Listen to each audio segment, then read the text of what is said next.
tonight. As time goes by, Hezbollah will pay an increasing price. A new wave of regional uncertainty as Israel fights against terror groups in Lebanon and Gaza. Plus, abortion and the election, how the fight over life is impacting the race for the White House. And curing the disease that has no cure. I had 2 relatives die from it. I knew I was at risk for it. I had a dread for it. The treatment that's helped more than 80% of patients reverse the effects of Alzheimer's. All this and more tonight on Faith Nation.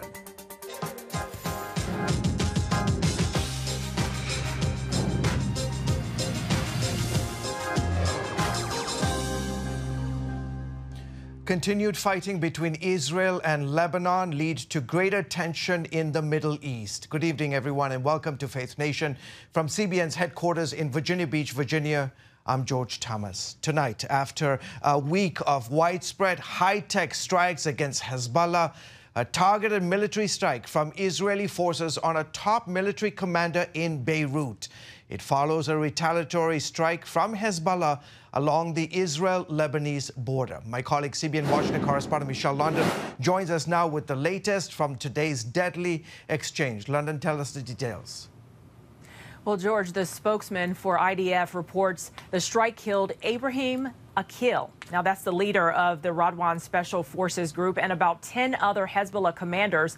We're still waiting for further confirmation on that number. The Lebanese Health Ministry is reporting at least 8 people are dead and 60 wounded. Now, the attack came shortly after Hezbollah pummeled northern Israel with 140 rockets. Hezbollah says the attacks targeted Israeli military sites along the border.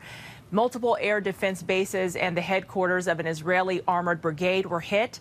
The IDF spokesman says Israel maintains it only targets militants, saying those killed in Beirut hid underground below a residential building. It accuses Hezbollah and other terror groups of operating in residential areas using civilians as human shields. Now, Hezbollah leader Hassan Nasrallah calling this week's events an act of war. He says the attacks will bring a severe reckoning and a just retribution against Israel. George? London, how is the White House responding to these latest developments? Well, George, during a White House cabinet briefing, Biden says the administration is working on a solution that would allow civilians in northern Israel and southern Lebanon to go back to their homes. Biden added that he continues to push for de-escalation. Keep at it till we get it done, but we've got a way to go.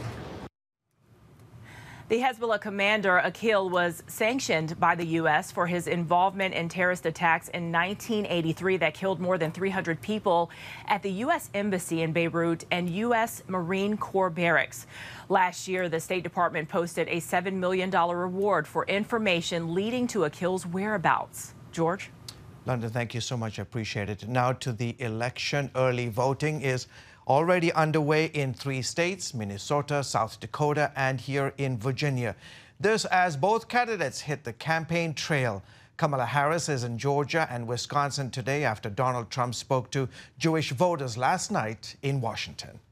Any Jewish person that votes for her, especially now, her or the Democrat Party, should have their head examined.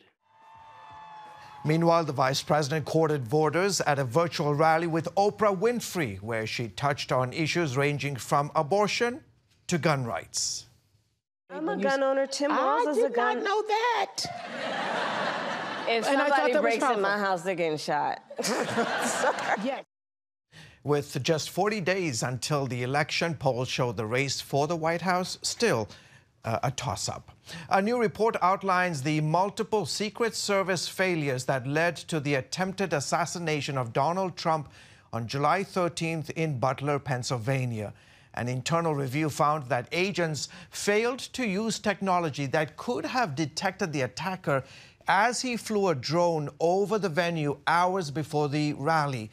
Trump's protective detail also had no idea local police were searching for a suspicious person until shots were fired. In addition, the agency never directed snipers to cover a nearby rooftop. It's important that we hold ourselves accountable for the failures of July 13th. and that we use the lessons learned to make sure that we do not have another failure like this again. The review found that security breaches were due in part to complacency by some agents. The agency has not given details about how those employees will be held accountable. By the way, this probe is separate from the investigation into the apparent second attempt on Trump's life at a golf course in Florida. President Joe Biden held a cabinet meeting this morning for the first time in 11 months. The First Lady joined him to talk about the White House's women's health initiatives. In May, Biden signed an executive order directing the government to invest more time and research into issues that disproportionately affect women, like autoimmune disorders and menopause. Today's cabinet meeting came exactly 4 months until the next president is sworn in. Biden is directing his cabinet to speed up their efforts to implement his agenda before he leaves office. Well, a major issue pertaining to women's in this election cycle is abortion. Christy Hamrick is the Vice President of Media and Policy at Students for Life Action. She joins us now. Christy, great to have you back on the broadcast. One of the big headlines we've seen in the news this week was Georgia. A woman named Amber Thurman died after waiting 20 hours for a hospital to treat her complications for an abortion pill. Vice President Kamala Harris says Donald Trump's abortion bans are responsible for her death. What is your reaction to this? Well, frankly, when it comes to chemical abortion pills, what does Kamala Harris really know, and when did she know it? Because it's the Biden-Harris administration that joined the efforts of Barack Obama and then before that, Bill Clinton, to completely federalize chemical abortion pills, bringing them on and deregulating them, that allowed no-test online distribution, which exposes women to injury, infertility, and death. More than 30 women have died, according to the FDA. That's before we got to these more recent cases. And in fact, the Georgia woman's death is very similar to a death in New Mexico, where a woman died in very similar circumstances. My first question to the Biden-Harris administration, and frankly to the Harris-Walz administration, is will they apologize and will they reverse their deadly policies that have made such things possible? Because these pills were approved with black box warnings, meaning that they can cause death to the people who take them.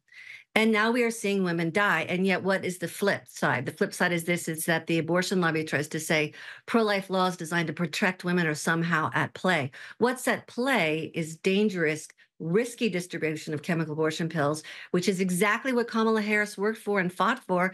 And frankly, we had our team outside that event today, and we've been calling on her to apologize and to roll back the dangerous deregulation that she has allowed and championed. Christy, there's also this concern among Americans that doctors may deny women abortion procedures in emergency situations because they don't want to risk defying abortion laws and face legal repercussions for their concerns. Are those concerns valid?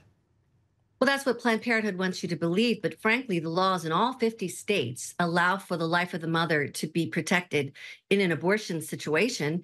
More to the point, the law certainly requires emergency rooms and others to protect people's lives in general. So what this really is spin, media spin. And I think what's a shame is that we see people who are afraid, but they're afraid of the wrong things. For example, chemical abortion pills will not end an ectopic pregnancy. There's a risk of death. The way to address that is an ultrasound before these pills are administered. But it's the Biden-Harris administration that got rid of in-person testing, in-person care, which makes these kinds of deaths more likely. I'm very terrified of what I see, but not because doctors have forgotten to practice medicine, but because the abortion lobby is really fighting for deregulation. And frankly, another thing for us to understand is hospitals can't flush human remains into our waterways, neither can brick and mortar abortion vendor locations. But we are flushing thousands of pounds of placenta and human remains and tainted blood back into our drinking water. That's another risk that no one is talking about. And frankly, what did Kamala say? I was actually watching it right before I came on the show. Kamala's there saying platitudes and talking points, and Planned Parenthood can't be more than happy with her. But in fact, what are they going to do about the problem they've caused? That's something we should all be asking. Okay, Christy, we'll have to leave it right there. Thank you so much for coming on the broadcast. Appreciate it. Now to the Federal Trade Commission, sounding the alarm on how social media companies use your personal data. Today, the FTC is urging Congress to pass new privacy laws after it found social media giants conducting, quote, vast surveillance on users. The decision is based on information collected 4 years ago. They found that companies like Facebook, Instagram, TikTok, and YouTube engaged in what they called broad data sharing and often could not keep track of who they were selling your information to. Experts say this is especially concerning for children. I don't feel like these companies truly have our children's best interests in mind. I think that they have themselves in mind for the most part. And so ultimately, it becomes the parents' responsibility to really dig in and understand what their children are using. In addition to new laws, the FTC is calling on social media companies to limit data collection and to delete user information. Coming up, interest rate cuts are finally here, but when will you feel it in your wallet? The latest on the economy right after this.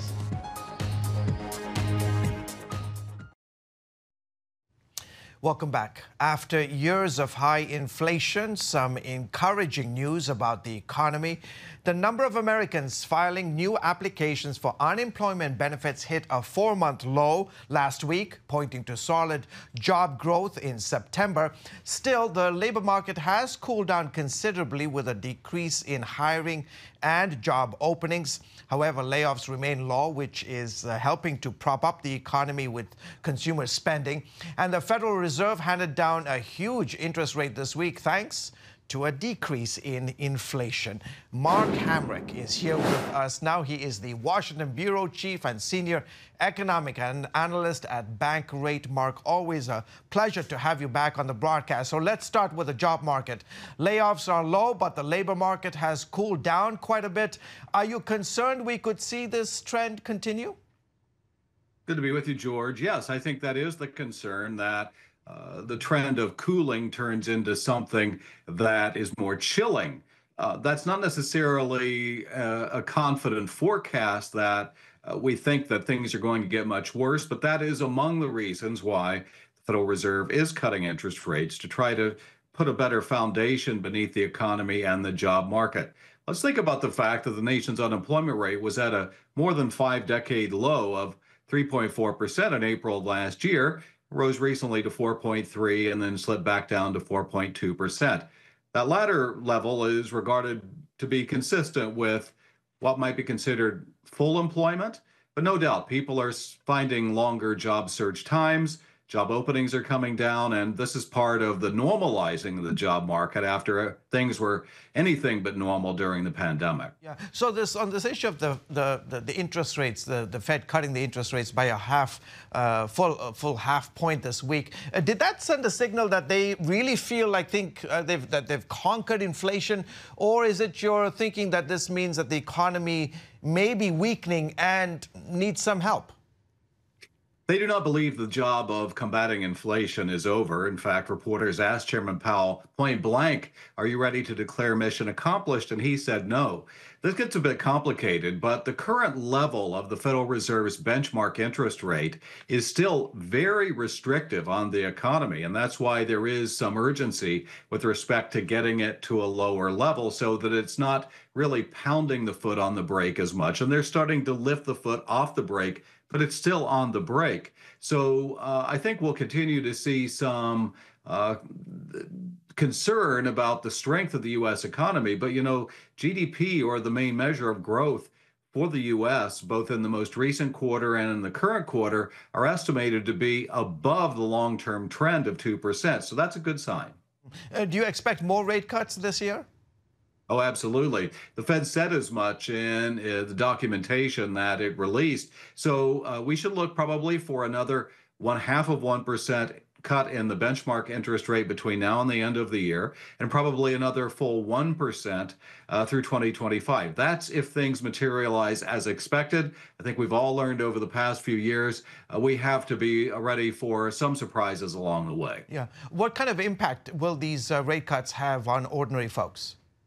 First of all, we're already seeing it in the housing market in anticipation of the rate cut. We've had mortgage interest rates decline by almost 2% from the peak of an 8% for a 30-year fixed rate mortgage, now down to 6.2%, according to Bankrate's weekly survey of large lenders. And we'll see some further easing of borrowing rates, and the same will be true on savings rates. But, everybody needs to prioritize saving for emergencies while saving for retirement if they haven't yet retired, and also trying to shop around for the best rates for loans. That's why Bankrate exists. Yeah, and you are the man right out there, and you are providing us all of this great insights. Mark, always a pleasure to have you on the broadcast. Have a great weekend, sir.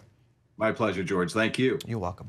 Up next, folks, battling dementia. We'll show you the treatment that's helping patients reverse the effects of Alzheimer's when Faith Nation returns. Welcome back. September 21st is World Alzheimer's Day. It's part of a global effort to raise awareness and challenge the stigma around a disease that affects nearly 7 million Americans. A new survey finds that 65% of healthcare professionals think dementia is a normal part of aging. And more than a quarter of people around the globe incorrectly believe there is nothing we can do to prevent the disease. Sadly, over 88% of people living with dementia say they experience discrimination. Alzheimer's robs patients of their memories and even their sense of self. But there is hope. An all-natural protocol is helping to reverse the symptoms of Alzheimer's. Medical reporter Lori Johnson has the details. A number of Alzheimer's patients are describing how they regained their memory after starting the Bredesen protocol. It's not a drug. Instead, it's a number of lifestyle changes, including diet, exercise, and much more, each designed to address the approximately 40 different causes of Alzheimer's. As you can imagine, I was terrified. 9 years ago, after Julie Gregory got lost on a very familiar road, she soon learned she had Alzheimer's. I have lived in this town in the foothills of Georgia for 20 years, and I would run into people in shops who knew me very well, and Lori, I had no idea who they were. My personality began to change. Julie also learned no cure or viable treatment exists for the disease. I even contemplated ending my own life. And I think prayer brought me to the point where I realized what I was learning from mainstream medicine just wasn't true. I began to believe in this voice that was telling me there was something I could do. She tried the Bredesen protocol, got back to normal, and has stayed there ever since. What he does is identify and address every person's contributor to their symptoms. It's just plain old common sense, and my experience shows me that it works. Sally Weinrich tells a similar story. I forgot to pick up my grandchildren twice, one morning in the morning for school, within a month period of time. 5 years ago, Sally also considered suicide after experiencing the unmistakable signs of Alzheimer's. I had 2 relatives die from it, really 3 relatives die from it, on both sides of my family. I knew I was at risk for it. I had a dread for it. She believes God led her to Dr. Dale Bredesen. I had all of the Dr. Bredesen's causes of Alzheimer's, and I think in my case, my Alzheimer's would have progressed very rapidly. Instead, the opposite happened.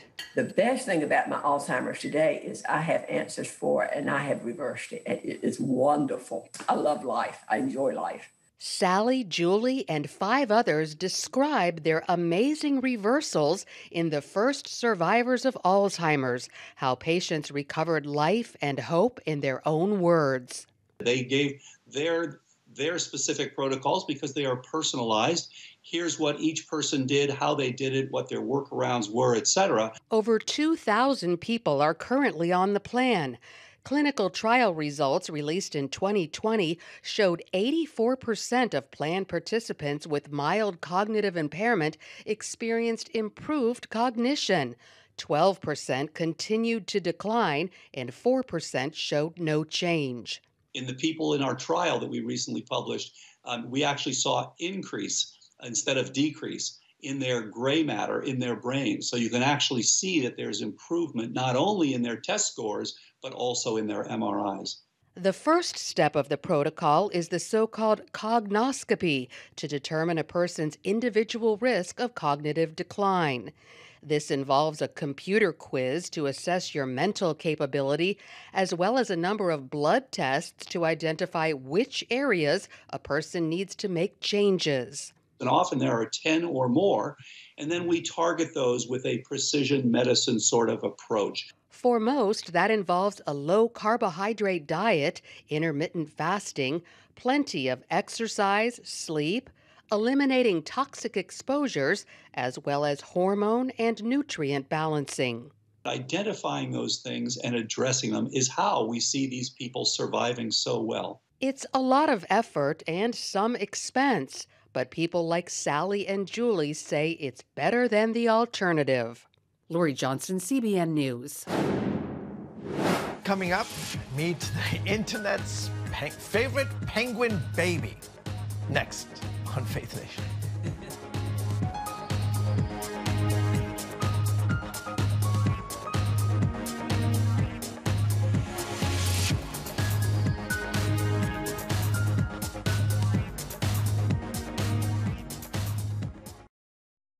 And finally, on this Friday evening, a huge penguin is now a social media icon and star attraction at an Australian aquarium. The king penguin chick named Pesto weighs as much as both of his parents combined at a whopping 49 pounds. Since hatching earlier this year, Pesto has been capturing attention for his, look at that, adorable antics and impressive size, thanks to his hearty appetite of 25 fish a day. He's the heaviest penguin chick in sea life Melbourne aquarium history. Pesto's fame has kept up with his size, by the way, with more than 1.9 billion people around the world viewing him, oh, so cute, through social media. Folks, that is it for this edition of Faith Nation. Until next time, we wish you all a wonderful weekend. Goodbye.